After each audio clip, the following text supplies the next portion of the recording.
Speaking of circuses, Mick, one other one is going on in California where they still seem to be counting votes. Tell me what this is all about here, because other people are saying this is nuts. Ron DeSantis said on Twitter that we're on the eve of Thanksgiving and California still hasn't finished counting votes.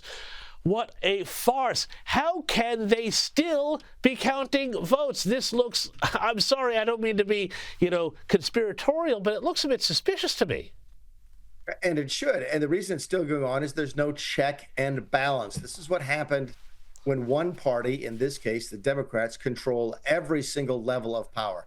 The state house in California, the state Senate in California, the courts in California, and critically, the media in California. Look, I've been texting back and forth the last couple of days with Kevin McCarthy, and Kevin always used to tell me when we were in the House together. Kevin, of course, is the former Speaker of the House. That if you're in California and you're Republican and you're not winning by 10,000 votes on election night, you're going to lose. And the text thread this week was essentially maybe that number now is 20,000. They're going to steal a couple of seats. Every time I speak overseas, James, people ask me, how can Trump, draw the credibility of American elections into question?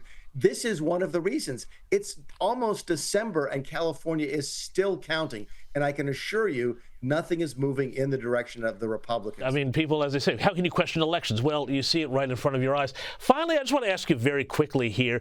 Great story that is the intersection of Australian and American media.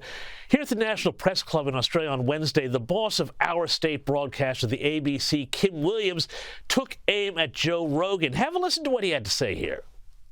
I think people like Mr. Rogan prey on people's vulnerabilities. They prey on fear. They prey on anxiety. I personally find it deeply repulsive.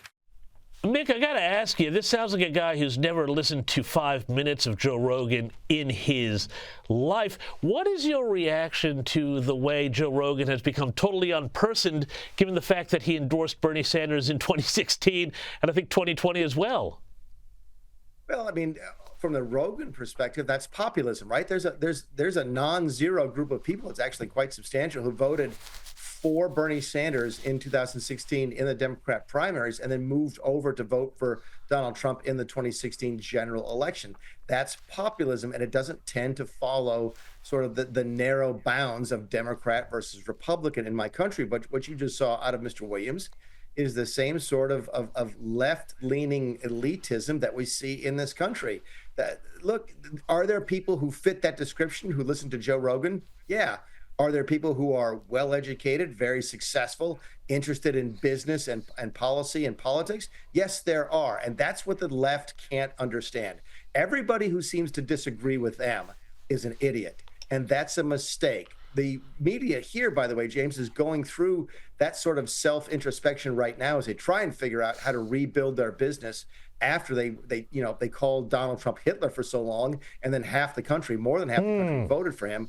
But it's even overseas, is that elitism is just really, really hard to give up. And I'm sorry to hear Mr. Williams say it, but look, he's not the only person in Australia saying it. He's certainly not the only person in this country saying it. Too true. Mick Mulvaney, thank you so much for your time. We'll let you get back to your turkey. Thanks so much. Thanks, James.